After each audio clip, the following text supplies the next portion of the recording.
하나님은 하나님의 자녀가 이 땅의 삶을 살아가는 동안 하나님께서 은혜로 주신 그 믿음이 뒤로 물러가지 않고 성령 안에서 인도받으며 그리스도의 날까지 믿음으로 승리하도록 축복해 주시기를 기뻐하시는 분이 되심을 믿으시기 바랍니다. 여러분, 우리는 하나님의 자녀입니다. 맞습니까? 하나님의 자녀의 생활은 세상 사람들과의 생활과는 다르지요. 세상 사람들이 가지고 있는 기준과 다르고 세상 사람들이 가지고 있는 목표와 다른 것입니다. 세상 사람들이 가지고 있는 삶의 이유와 다른 것입니다. 그래서 우리가 살아가는 이 삶, 우리가 살아가는 생활을 말해서 신앙생활이라고 말하는 것입니다. 신앙으로 살아간다는 거지요. 믿음으로 살아간다는 말이지요. 오늘도 나의 의인은 믿음으로 산다라고 우리가 말씀을 또 읽고 또 말씀을 믿고 그렇게 삶을 살아갑니다. 우리에게는 믿음이 사실은 모든 것이고 전부가 되는 줄을 믿으시기 바랍니다. 그런데 어떤 믿음을 가지고 사느냐, 그것이 참 중요한 것이지요. 교회에서도 믿음이 기준이 되어지지요. 믿음이 좋은 사람에게 직분을 주고 또 믿음이 좋은 사람에게 중요한 일을 맡깁니다. 교회에서 가장 큰 칭찬은 뭐겠습니까? 야, 저 사람 참 믿음이 좋은 것 같아 라고 하는 것이 정말 좋은 칭찬이겠지요. 어떻게 하면 신앙생활을 여러분 잘하겠습니까? 믿음이 좋아야 신앙생활을 잘할 수가 있게 되는 것이겠지요. 그런데 어떤 믿음이 여러분 좋은 믿음이겠습니까? 어떤 믿음을 하나님께서 기뻐하시겠습니까? 대부분의 사람들은 좋은 믿음이라면 교회 열심히 나오고 봉사도 많이 하고 성실하고 착한 일 많이 하고 그런 것을 말하겠지요. 물론 그것도 좋은 믿음입니다. 또 믿음이 있어야 그런 일도 할 수가 있게 되겠지요. 그런데 그것은 꼭 믿음이 좋아야만 할 수 있는 것은 아닙니다. 그 사람이 성실하면, 그 사람이 좀 착하면, 그 사람이 좀 꾸준한 그런 모습이 있으면 그것은 또 잘 할 수가 있는 것이겠지요. 그렇다면 그런 것이 믿음이 좋다라고 100% 말할 수가 있는 것은 아닙니다. 시브리서 우리의 말씀을 오늘 우리가 하나님의 말씀을 받고 또 그 말씀을 읽었는데 이 시브리서의 말씀이 기록되어지던 그 당시의 배경은 그렇게 좋은 상황이 결코 아니었습니다. 지금처럼 모양은 다르지만 지금은 참 코로나 팬데믹으로 인해서 신앙생활하는 것 참 어렵고 또 여러 가지 많은 장애가 있게 되었는데, 그런데 그 당시에 코로나 팬데믹은 아니었지만 그러나 그 당시에는 교회와 성도들에게 지금과는 비교도 할 수 없을 만큼 아주 심각한 박해와 핍박과 시련이 있었던 그런 때였습니다.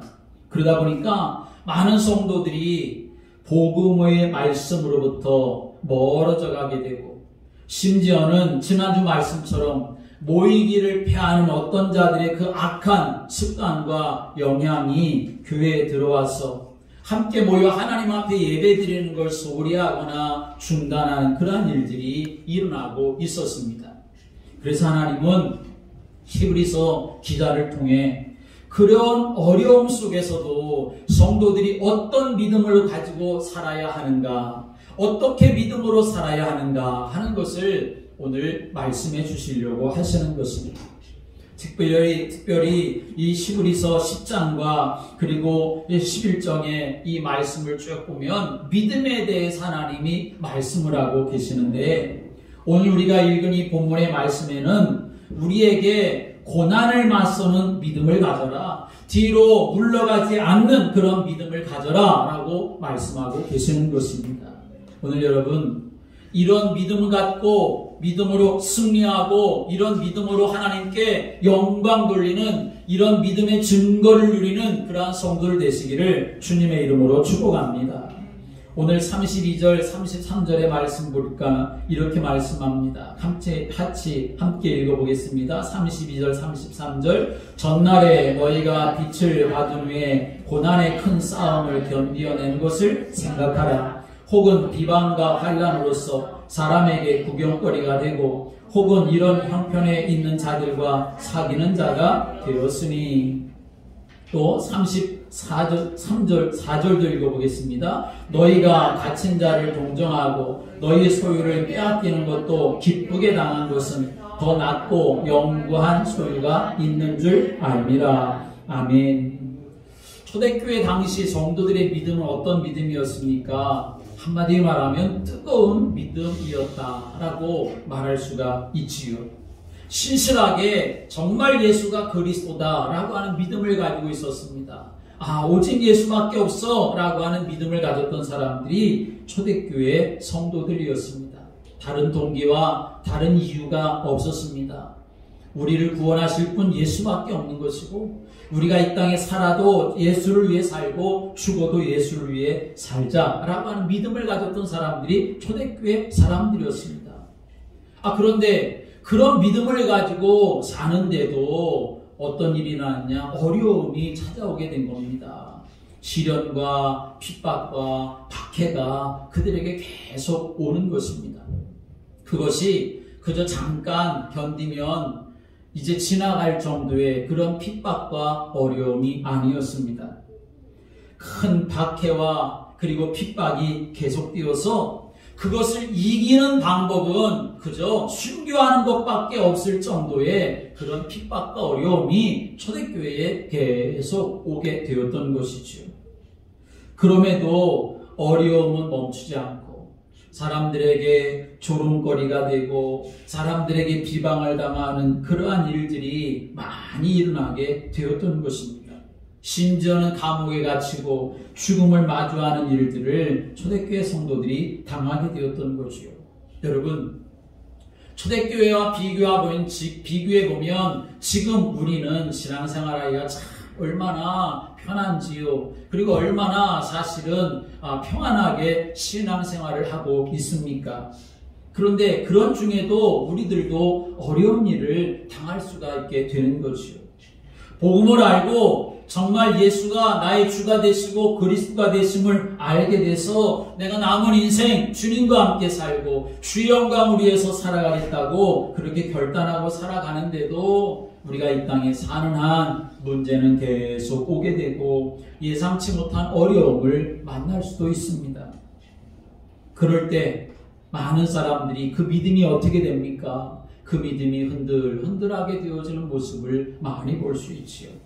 흔들리는 정도가 아니라 옛 체질로 돌아가는 모습을 많이 볼 수 있습니다. 옛 체질이라고 하는 것이 무엇입니까? 율법적이고 종교적이고 인본주의적인 체질을 말하는 것입니다. 쉽게 말하고 간단하게 말하면 율법적인 체질이라고 하는 것은 혹시 내가 뭘 잘못해서 하나님께 벌 받아가지고 이렇게 된 거 아니야? 그렇게 생각하는 거, 그게 율법적인 체질입니다.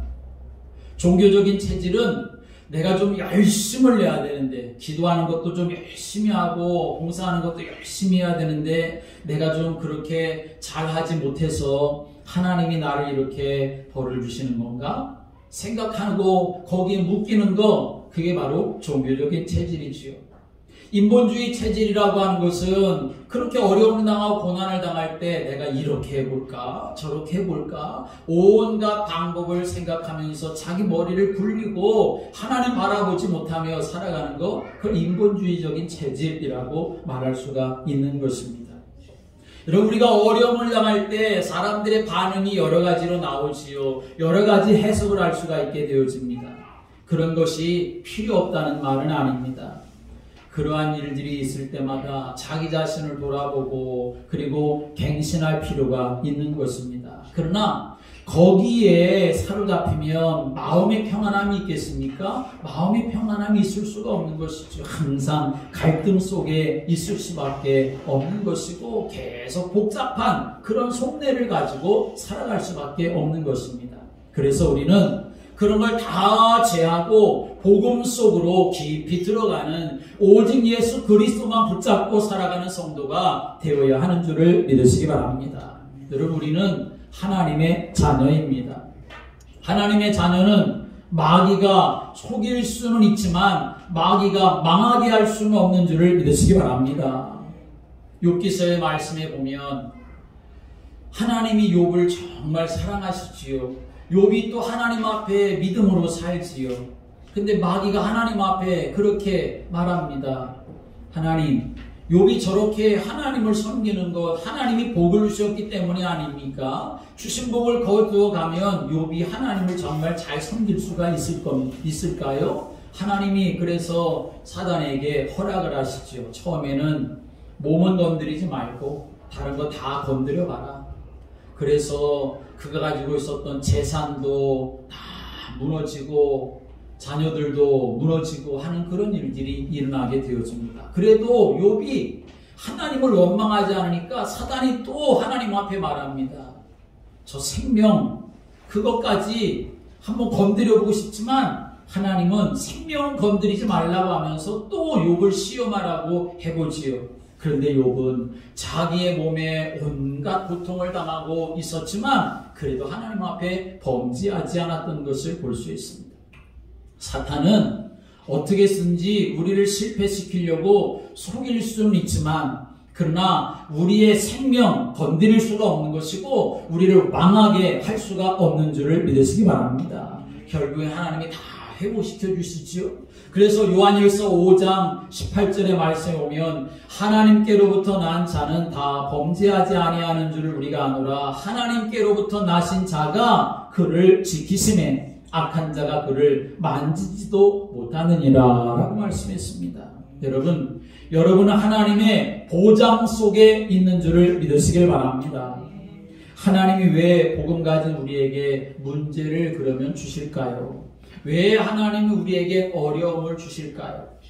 우리가 실수하고 잘못해서 문제가 오기도 하지만 그러나 그것이 전부가 아니라 고난을 통해 우리에게 있는 영원한 소유가 얼마나 가치가 있는 것인지 하나님이 우리에게 영원한 소유를 주셨는데 영구한 소유를 주셨는데 그게 얼마나 귀한 것인지 그것을 알게 하시려고 체험하게 하시려고 그래서 우리의 믿음을 견고하게 하시려고 하나님이 때로 문제를 허락하신다는 사실을 여러분이 아시길 바랍니다. 오늘 34절에 그렇게 말씀합니다. 너희가 갇힌 자를 동정하고 너희 소유를 빼앗기는 것도 기쁘게 당한 것은 더 낫고 영구한 소유가 있는 줄 아닙니다 라고 말씀했습니다. 오늘 여기 말씀에 오면 너희 소유를 빼앗기는 것도 기쁘게 당했다 이렇게 말씀했는데 생각해 보십시오. 지금 여러분이 열심히 일을 해가지고 내가 소유하고 있는 것이 있는데 여러분 그걸 누군가가 와서 빼앗았다고 생각해 보십시오. 그걸 기쁘게 당할 수 있습니까? 그걸 즐거워할 수 있습니까? 그럴 수가 없는 것이겠지요. 그런데 오늘 시브리서 기자는 뭐라고 말합니까? 초대교회 성도들이 그랬다는 것입니다. 너희의 소유를 빼앗기는 것도 너희들이 기쁘게 당했구나 라고 이렇게 말하는 것이지요. 아니 왜 그걸 기쁘게 당합니까? 바보였기 때문에 그런가요? 그렇지가 않은 것입니다. 오늘 말씀해 줍니다. 너희 소유를 빼앗기는 것도 기쁘게 당한 것은 더 낫고 영구한 소유가 있는 줄 알기 때문에 너희들이 지금 그렇게 하고 있는 것이다 라고 말하고 있는 것이지요. 더 낫고 영구한 소유, 영원한 소유가 있음을 알게 하고 그것을 소유한 나에게는 이런 어려움이 문제되지 않는다는 것을 알게 하시기 위해서 하나님이 때로 시련과 어려움과 문제 속에 우리를 이끌어 가실 수가 있다는 것입니다. 그러면 그 영원한 소유, 영구한 소유가 뭐길래 감옥에 갇히고 재산이 빼앗기는 일이 있어도 기쁨으로 당할 수가 있었던 것일까요? 여러분 무엇이 영구한 소유이고 영원한 소유입니까? 바로 예수 그리스도를 통해서 주신 생명, 그것이 바로 하나님이 우리에게 주신 영구한 소유가 되고 영원한 소유가 되는 줄을 믿으시기 바랍니다. 다른 것은 다 빼앗아도 그래요. 세상이 예수 믿는 우리들에게서 다른 것은 다 빼앗는다 할지라도 예수 그리스도를 통해서 우리에게 주신 생명만은 빼앗을 수가 없는 줄을 믿으시기 바랍니다. 예수 그리스도가 우리에게 주신 생명은 어떤 생명입니까? 이 땅에서 60년, 70년, 80년 살다가 없어질 생명이 아니라 영원한 생명, 영구한 생명, 영구히 우리가 소유할 수 있도록 주신 생명이고 은혜가 되는 줄을 믿으시기 바랍니다. 다 빼앗겨도 예수 그리스도의 생명은 영원히 나의 소유라는 사실 때문에 문제가 아닌 것이 될 수가 있는 것입니다. 그 문제를 뛰어넘으신, 그 문제를 해결하신 그리스도가 내 안에 계셔서 나의 생명으로 함께 계시기 때문에 내가 지금 세상의 것, 내 소유 좀 빼앗긴다 하더라도 그러나 그거를 문제 삼지 않고 오히려 하나님이 그래도 내 안에 생명 주신 것으로 인하여 기쁘고 감사한 삶을 살아갈 수가 있게 된다는 것입니다. 그러므로 고난과 문제를 주시는 이유는 그것들을 통해서 예수 그리스도의 능력을 확실히 믿게 하시려고 하는 하나님의 축복된 계획이라는 사실을 믿으시기 바랍니다. 여러분, 그게 여러분에게 전제가 되어져 있어야 합니다. 그게 내가 문제를 당하기 전에 이미 나의 믿음으로 되어져 있어야 합니다. 그래야 문제를 당할 때도 그것을 내가 딱 앞에 세우고 나갈 수가 있게 되는 것입니다. 아니, 나는 지금 할 일이 많은데 왜 이런 문제를 주십니까? 그렇게 반문할 수도 있겠지요. 아닙니다. 내가 소유한 예수의 생명, 내가 소유한 예수의 능력 알아야 되지 않습니까? 이것만 알면, 이것만 확실하면 더 이상 문제될 것이 없으니까 그것을 알도록 하나님은 우리를 문제 가운데로 이끌어 가시는 것입니다. 이스라엘 백성들이 출애굽한 것도 완전한 응답이었지만 홍해 앞으로 그렇게 간 것도 하나님의 완전한 응답이 되었다는 사실을 여러분 아시기 바랍니다. 아니, 애굽 군대가 쫓아오는데 도망갈 길이 막혀버린 홍해 앞으로 가는 게 무슨 하나님의 완전한 응답이라고 말할 수가 있습니까? 홍해를 만나지 말아야지. 그리고 이것저것으로 도망갈 수 있는 그런 길이 열려진 곳으로 가야지. 하나님 그렇게 인도해 주셔야지 그게 완전한 응답이지. 애굽의 군대가 쫓아오는데 앞길이 막혀버리는 홍해 앞으로 가는 게 어떻게 완전한 응답이라고 말할 수가 있겠습니까? 그러나 홍해를 만난 것이 사실은 완전한 응답입니다. 그리고 애굽의 군대가 쫓아오는데 홍해 앞에서 아무것도 할 수가 없는 것 자체가 사실은 하나님의 완전한 응답입니다. 가만히 있을 수밖에 없었습니다. 그것이 바로 어찌 보면 응답인 거죠. 왜냐하면 오직 하나님만 바라보고 하나님만 믿어야 하는 상황이 왔기 때문에 그런 것입니다. 그리고 오직 하나님만 바라봤는데 하나님이 역사하신 것을 확인하게 되었기 때문에 그래서 그들이 홍해 앞으로 인도받은 것이 하나님의 완전한 응답이다라고 하는 것이지요.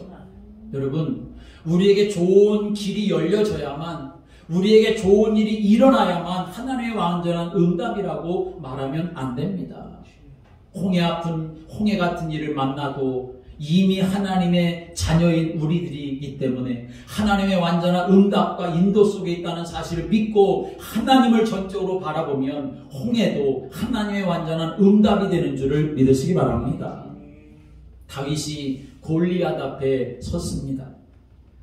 어찌 보면 다윗이 그 비교할 수도 없는 강력한 힘을 가진 골리앗 피하는 게 응답이라고 말할 수 있지만 그러나 사실은 다윗이 골리앗 앞에 서는 것이 응답입니다. 아니, 당연히 골리앗 앞에 서야만 하는 것입니다. 그래야 평상시에 다윗이 노래했었던 여호와는 나의 목자십니다. 내가 임마누엘을 누리고 있습니다. 하나님은 나와 함께 하십니다. 라고 이렇게 고백하고 선포했었던 것, 하나님의 능력을 믿었던 것, 그것이 확인되어지기 때문에 그래서 골리앗 앞에 다윗은 서야만 했던 것입니다.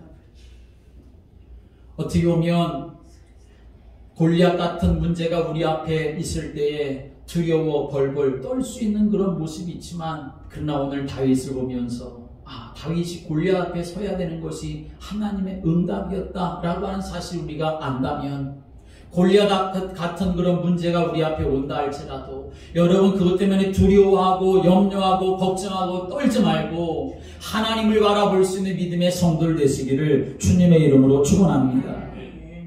그래서 다윗이 골리앗을 넘어뜨린 것, 그것도 응답이지만 그러나 그것보다 더 확실한 응답은 무엇이겠습니까? 그래, 여기 골리앗 같은 그런 문제가 있다 할지라도 만군의 여호와의 이름 앞에는 어떤 것도 문제될 것이 없구나 라고 하는 것을 발견하게 된 것, 그것이 바로 가장 확실한 응답이라고 말할 수가 있는 것입니다. 그래야 다윗의 이름이 아닌 여호와 하나님의 이름이 높여지고 증거될 수가 있는 것이기 때문에 그런 것이지요. 여러분, 우리가 실수하고 잘못해서 문제를 만날 때에도, 그러나 우리가 하나님 안에서 다시 말씀을 통해서 갱신하면 그것이 복이 될 수가 있는 것이고, 홍해와 골리앗 같은 문제를 만난다 할지라도 그러나 그 속에도 하나님의 놀라운 계획, 완전한 인도와 응답이 있다는 사실을 믿고 나아가면 하나님은 그 속에서도 우리의 모든 길을 인도해 가시는 줄을 믿으시기 바랍니다. 그래서 때로는 우리에게도 내 힘으로 해결할 수 없는 문제를 주십니다. 예수 그리스도 안에 어떤 것도 문제되지 않음을 믿으라는 것입니다. 믿기만 하면 됩니까? 하나님이 뭘 더 원하실까요? 그러면 어떤 착한 일, 선한 일 그런 걸 원하실까요? 하나님 우리에게 은혜로 믿음을 주셨습니다. 그렇기 때문에 믿기만 하면 되는 줄을 믿으시기 바랍니다. 그래서 우리가 해결할 수 없는 문제를 하나님은 주시는 거예요. 믿음을 가지고 그 문제 해결하는 것을 보라고 하나님이 그렇게 인도하시는 거죠. 고난과 문제 앞에서 아무것도 할 수가 없을 때, 그 문제도 그리스도 안에서 문제가 되지 않음을 믿을 때, 그리고 그 문제가 나의 영원한 소유를 빼앗아갈 수가 없음을 우리가 알게 될 때 우리의 믿음은 견고해 되어지는 것입니다. 그러라고 때로 하나님 우리를 홍해 앞으로도 인도할 수 있고 골리앗 앞에 세울 수도 있는 것이지요. 그래야 우리는 예수 그리스도의 증인이 될 수가 있는 것 아니겠습니까? 여러분, 하나님의 창조 원리는 뭡니까? 함께 하는 것이 바로 하나님의 창조 원리입니다. 물고기는 물과 함께 해야 합니다. 물고기가 물을 떠나는 순간 물고기에게는 죽음의 여정이 시작되는 거죠. 그리고 물 밖으로 튀어나온 그 물고기는 절대 자기 스스로 물속으로 들어갈 수 없습니다. 누군가가 물속으로 집어넣어줘야만 그 물고기가 살 수 있는 거죠. 물 밖에 나온 그 물고기한테 좋은 해초를 갖다 먹인다 하더라도 그 물고기가 살겠습니까? 살 수가 없는 거지요. 누군가가 물속으로 집어넣어줘야만 그 물고기는 살 수 있는 겁니다. 나무와 흙은 생명의 관계입니다. 함께 해야 하는 거지요. 떠나서는 살 수가 없습니다. 흙을 떠나 뿌리 뽑힌 나무는 절대로 뿌리를 내리고 살 수가 없습니다. 흙을 떠난 나무한테 아주 좋은 햇살이 계속 내리친다고 나무가 살겠습니까? 오히려 나무를 말라 죽이는 일이 되겠지요. 흙을 떠난 그 나무한테 소나기가 계속 그렇게 단비처럼 내린다고 나무가 살 수 있겠습니까? 흙을 떠나 있는데 오히려 썩어지고 말겠지요. 뿌리 뽑힌 나무를 누군가가 땅속에 심어줘야, 그래서 뿌리 내리게 해줘야 그 나무는 살 수가 있는 것입니다. 세장에 갇힌 독수리는 스스로 할 수 있는 게 아무것도 없습니다. 아무리 발버둥 쳐도 그 세장에서 벗어날 수가 없는 거죠. 누군가가 세장문을 열어줘야만, 그래서 공중으로 날게 해줘야만 그 독수리는 정말 자유를 누리고 행복하게 살 수가 있는 것입니다.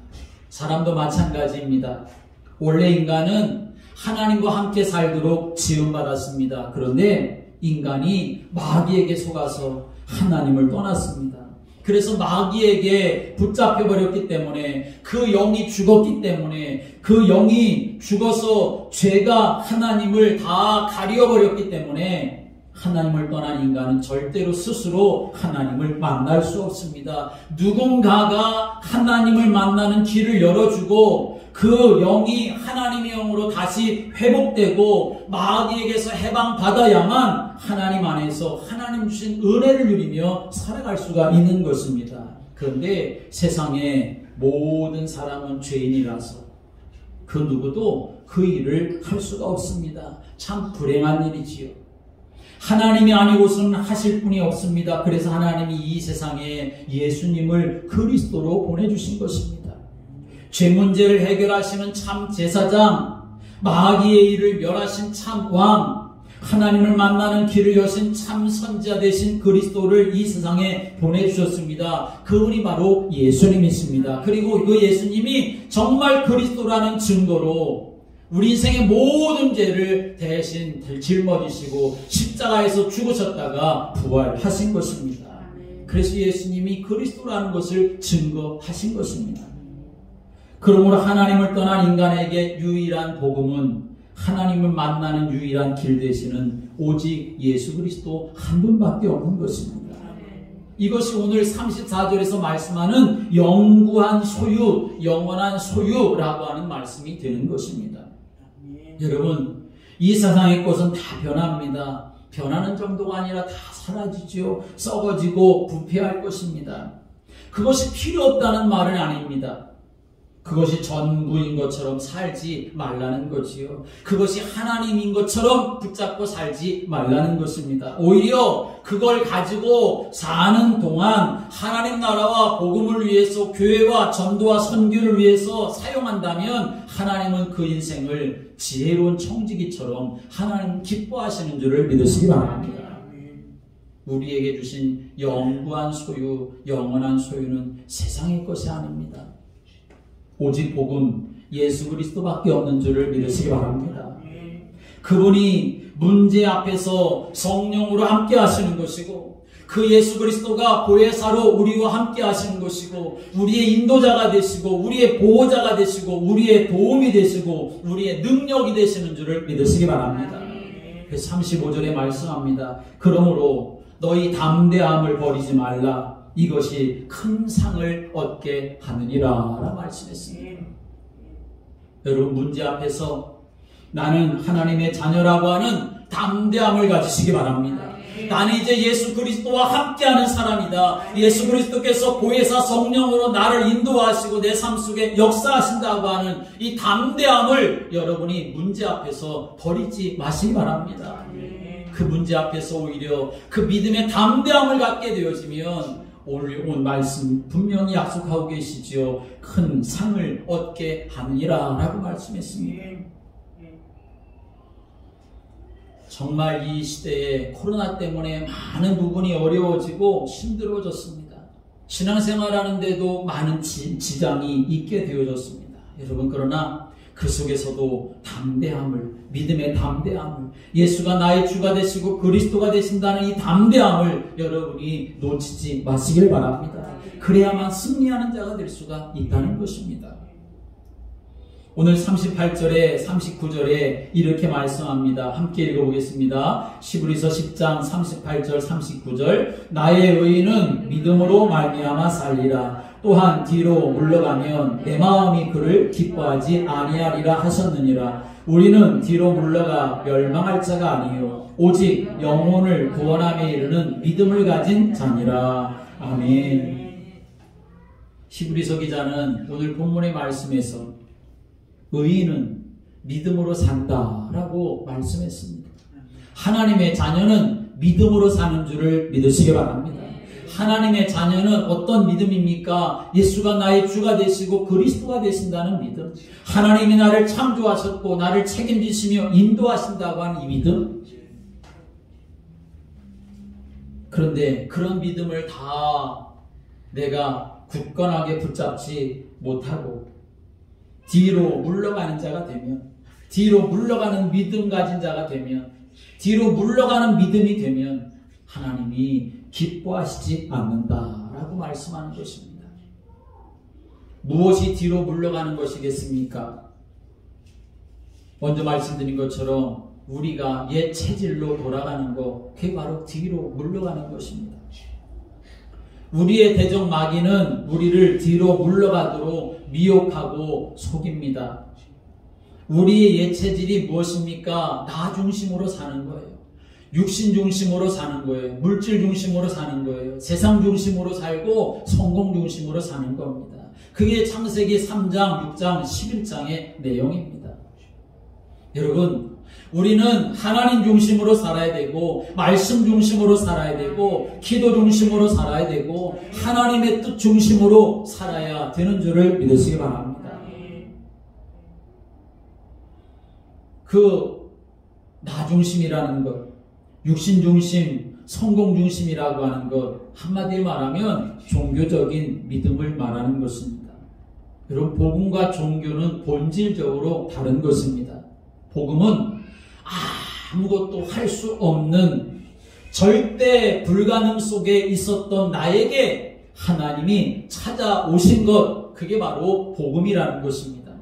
그러나 종교는 뭡니까? 종교는 죄인인 인간이 노력해가지고 착한 일을 해가지고 열심을 내가지고 하나님께로 가겠다는 겁니다. 하나님을 찾겠다는 겁니다. 하나님이 되겠다는 것을 말하는 거죠. 그래서 복음을 정확하게 모르면 교회 오래 다닌 사람일수록 종교적인 믿음이 강하게 뿌리내려지게 되어지는 것입니다. 종교적인 믿음의 메시지는 사람이 듣기 아주 좋습니다. 열심히 살면 복을 받고, 착하고 바르게 살면 하나님이 기뻐하시고, 부모님 말씀 잘 듣고 이웃들한테 잘하면 참 복 받는다 라고 하는 메시지가 종교적인 믿음의 메시지입니다. 모든 종교단체에서 그렇게 말합니다. 그렇죠? 착하게 살고 선하게 살고 부모님한테 잘하고, 그게 모든 종교단체의 메시지입니다. 아니, 심지어는 교회에서도 그렇게 말합니다. 그런데 보기에는 정말 좋게 보이는데 거기에는 뭐가 없냐? 그리스도라고 하는 언약이 없는 것입니다. 그래서 성경에도 종교적인 믿음만 가지고 살다가 실패한 사람들이 많이 나옵니다. 대표적인 사람이 바로 가인이라고 하는 사람이죠. 가인 얼마나 하나님 앞에 예배를 잘 드렸습니까? 자기가 1년 동안 열심히 수고해서 농사 지은 것으로 하나님 앞에 예배를 드렸어요. 그런데 그 가인의 예배 속에는 뭐가 없었습니까? 피의 언약이 없었던 것입니다. 복음이 없었던 거예요. 그리스도가 없었던 겁니다. 영적인 문제가 뭔지, 그 영적 문제의 완전한 답이 무엇인지 그거 없었던 거예요. 그러니까 결국은 화가 나서, 분노가 일어나서 하나님이 왜 나의 예배를 안 받으셨는가, 뭐가 문제였는가, 그걸 찾으려고 하기보다는 오히려 시기하는 마음 때문에 동생 아벨을 죽이는 그런 일이 일어나고 말았습니다. 여러분, 우리가 잘하든지 못하든지 그 속에서 복음을 바로 알아야만 그 모든 것이 합력하여 선을 이루게 되는 줄을 믿으시기 바랍니다. 복음을 놓쳐버리면, 잘하면 교만한 인생이 되는 것이고, 잘못하면 원망하거나 낙심하는 그런 인생이 될 수밖에 없어요. 그러나 그리스도를 정말 붙잡고 믿음의 삶을 살아가면 잘하는 것도 하나님께 영광이 될 수 있는 것이고, 잘 안 되는 것은 그리스도 안에서 다시 발견하고 믿음으로 나아가게 되면 하나님이 영광 받으시는 인생으로 변화되도록 하나님이 이끌어 주시는 줄을 믿으시기 바랍니다. 에서도 마찬가지입니다. 에서는 남자 중에 상남자라고 말할 수 있지요. 아버지가 나이가 많이 늙어서 에서한테 나 맛있는 거 먹고 싶어 그렇게 말하니까 에서는 주저하지 않고 어떻게 합니까? 밖에 나가서 사냥을 해다가 맛있게 음식 만들어가지고 아버지한테 갖다 드릴 만큼 그렇게 사냥도 잘하는 사람이었고, 아버지 말씀이라고 하면 순종도 잘하는 그런 사람이었습니다. 그런데 이 에서에게는 또 뭐가 없었습니까? 언약이 없었던 겁니다. 피제사의 언약이 없었던 것입니다. 그리스도가 없었던 것입니다. 그러니까 언약과 상관없는 그런 삶을 살아가게 되고 말았던 거죠. 교회에서도 그리스도 없이 복음이 희미하게 종교적 믿음으로 신앙생활하며 살다 보면 문제 앞에서 쉽게 무너지게 되고 마는 거지요. 봉사 중요하지 않다는 말씀이 아니고 헌신 필요 없다는 말씀이 아닙니다. 그리스도를 정말 바르게 알게 되면, 복음을 정말 바르게 알게 되면 헌신 봉사 정도가 아니라 내 일평생을 하나님 앞에 드릴 수 있는 삶을 살아갈 수가 있게 되는 것입니다. 이 복음 때문에 내가 구원받고 이 그리스도 때문에 내가 영원한 축복을 받았는데 이 땅의 삶을 살아가는 그 인생 동안 내 것을 내 것이라 하지 아니하고 주님 나라 복음을 위해서 내가 쓰임받을 수 있는 인생으로 나를 불러주셨으니 내가 그 일을 위해서 삶을 살아간다고 하는 그 자체가 오히려 기쁘고 감사한 일이 될 수가 있게 되는 것이지요. 그런데 사탄은 어떻게 역사합니까? 육신적인 노력과 그리고 종교적인 행위로 인생의 모든 문제를 다 해결할 수 있을 것처럼 속이는 겁니다. 그래서 복음 없는 성실, 복음이 없는 어떤 양심, 복음이 없는 어떤 선행, 그것은 하나님이 기뻐하시지 않는다는 사실을 우리가 알아야 합니다. 세상 사람들은 좋아할 수 있지만 그러나 하나님 앞에서는 결코 그것이 복된 일이 될 수가 없는 것이지요. 사랑하는 여러분, 뒤로 물러가는 믿음 되지 말고 성령 안에서 그리스도 예수 안에서 하나님이 기뻐하시는 그런 믿음으로 날마다 나아갈 수 있게 되기를 주님의 이름으로 축복합니다. 그러면 뒤로 물러가지 않는 믿음이 무엇을 말하는 것입니까? 예수 그리스도를 믿는 믿음을 말하는 것입니다. 예수가 그리스도가 되시는구나 라는 사실을 진짜 믿는 믿음을 말하는 것입니다. 예수님이 이 땅에 그리스도로 오셔서 인생의 모든 문제를 단번에 영원히 십자가로 해결하셨고 부활하셔서 성령으로 지금 나와 함께 하신다라고 하는 사실을 믿는 것, 그게 바로 뒤로 물러가지 않는 믿음인 것입니다. 인간 스스로 절대로 해결할 수 없는 죄와 사탄과 지옥의 근본 문제를 해결하셔서 나를 이제 완전히 하나님의 자녀로 보장해 주셨다라고 하는 사실을 믿고 어떤 문제 속에서도 그것을 고백하고 그것을 선포하고 그것을 누리는 것, 그게 바로 뒤로 물러가지 않는 믿음이 되는 것입니다. 나를 사랑하셔서 구원하시기로 작정하시고 은혜를 주셔서 믿게 하시고 그래서 세상 사람들이 말하는 사주팔자 운명에서 해방하시고 지금도 함께 하시고 앞으로도 인도하실 끝까지 책임지실 그 하나님을 믿는 것, 그게 바로 뒤로 물러가지 않는 믿음이 되는 것입니다. 빌립보서 1장의 말씀에 오면 이렇게 말씀합니다.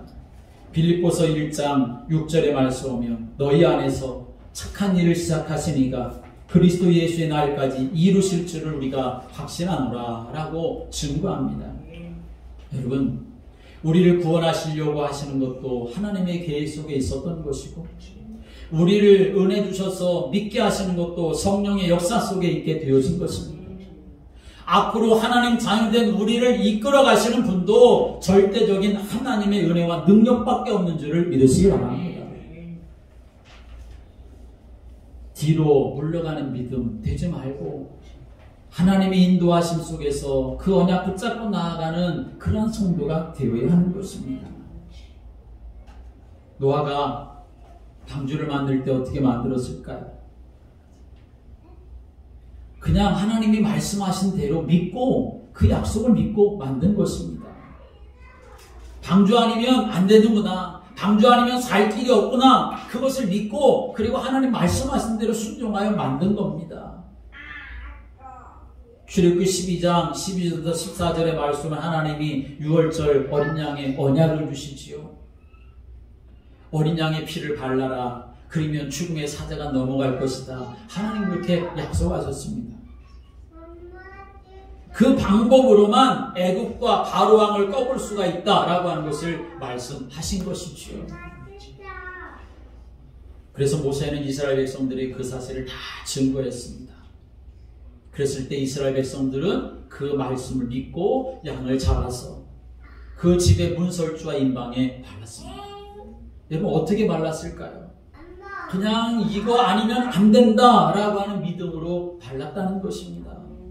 뭐 열심히 바르고 맨날 며칠을 바르고 그게 중요한 게 아니고, 어떤 사람은 한 번 이렇게 발랐을 수도 있고, 어떤 사람은 몇 번을 진하게 바를 수도 있었고 그렇겠지만, 그러나 중요한 건 뭡니까? 이 어린 양의 피가 아니면 안 되는구나. 하나님이 어린 양의 피로 이 죽음을 넘어가게 하시고 우리를 해방시키실 것을 약속하셨으니 이것 말고는 없구나. 그 마음을 가지고 그 양을 발랐던 것이죠. 오늘 우리는 어떤 사람은 열심을 내고 신앙생활하는 사람도 있고, 어떤 사람은 우리가 볼 때 왜 저럴까 하는 그런 마음을 가질 수도 있습니다. 그러나 그것은 정말 어찌 보면 사람의 기준이라고 할 수가 있겠죠. 여러분, 우리는 하나님 앞에서 언약을 그대로 믿는 믿음을 여러분이 가지시기를 주님의 이름으로 축복합니다. 물론 우리가 놓치거나 간과해서는 안 될 사실이 있습니다. 어린 양의 피를 바를 때 어떤 사람은 슬쩍 한번 바른 사람도 있을 수 있고, 어떤 사람은 진하게 바른 사람도 있을 수가 있는데, 그런데 여러분, 우리가 알아야 될 것이 있어요. 뭡니까?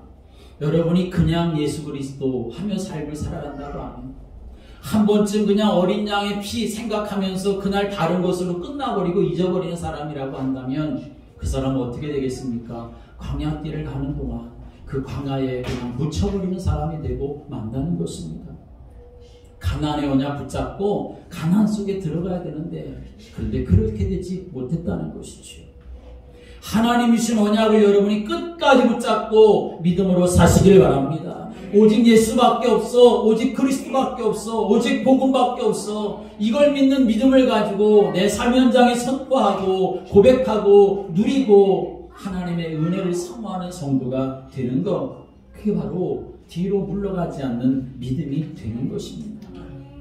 인수기 21장 8절의 말씀 오면, 여호와께서 모세에게 이르시되 불뱀을 만들어 장대 위에 매달아라. 물린 자마다 그것을 보면 살리라 라고 말씀했습니다. 이스라엘 백성들이 불신앙하다가 불뱀에 물려 죽어가고 있지 않습니까? 그랬을 때 모세가 하나님 앞에 기도하니까 하나님 주신 방법이에요. 놋뱀을 만들어가지고 장대 꼭대기에 달아라. 그것을 보면 살리라. 이렇게 하나님이 약속을 주신 거죠. 이스라엘 백성들이 그 말씀을 듣고 놋뱀을 바라보는데, 어떤 사람은 한번 슬깃 이렇게 훌쩍 보기도 했을 것이고, 어떤 사람은 그냥 어떤 마음인지 모르지만 그냥 하루 종일 그 놋뱀만 바라보는 사람도 있었겠지요. 그런데 하나님이 열심히 바라봐라 그렇게 말씀하지 않으셨어요. 보면 살리라 라고 말씀하셨습니다. 여러분, 구원은 어려운 건 아닙니다. 하나님 우리에게 구원을 주시는데 어렵게 만드셔서 커트라인 만드신 것이 아닙니다. 누구든지 예수를 믿기만 하면 구원받게 되는 것입니다. 그런데 문제는 뭡니까? 우리가 구원받아놓고 그냥 대충 예수 그리스도 하며 삶을 살아가면 마귀에게 속는다는 게 문제죠. 문제 앞에 넘어지고 쓰러진다는 게 문제죠. 그래서 하나님 주신 이 복음의 믿음을 우리가 마음속에 견고히 붙잡고 믿음의 삶을 살아가는 자가 되어야 한다는 것입니다. 열심이 나쁜 것 아닙니다. 우리의 열심으로 그러나 구원받을 수가 없습니다. 사탄을 이길 수가 없습니다. 중요한 건 하나님의 은혜로만 가능한 겁니다. 그 하나님의 은혜의 통로가 바로 예수 그리스도이기 때문에 항상 예수 그리스도를 내가 마음에 누리며 삶을 살아가는 자가 되어야만 승리할 수가 있는 것이죠. 그냥 예수 그리스도가 아니라 그리스도가 아니면 안 된다고 하는 것을 인정하고 고백하고 선포하는 믿음이 되어야 하는 것이죠. 사랑하는 여러분, 때로 우리 눈앞에 보이는 증거가 없어도, 귀에 아무 소리가 안 들려도, 내 손에 붙잡히는 것이 없다 할지라도 이미 하나님 우리에게 주신 영구한 소유, 영원한 소유, 예수 그리스도의 생명이 저와 여러분 속에 있는 줄을 믿으시기 바랍니다. 그것으로 인하여서 우리는 사는 겁니다. 그것이 능력이 되어서 우리가 사는 겁니다. 다른 걸 붙잡지 말고 우리의 믿음이 뒤로 물러가지 않고 그 뒤로 물러가지 않는 믿음이 우리의 후대들에게 전달되어서 강원도 살고 지역 민족 세계 살리는 그러한 축복의 자리에 여러분 모두가 세워지게 되기를 주님의 이름으로 축복합니다.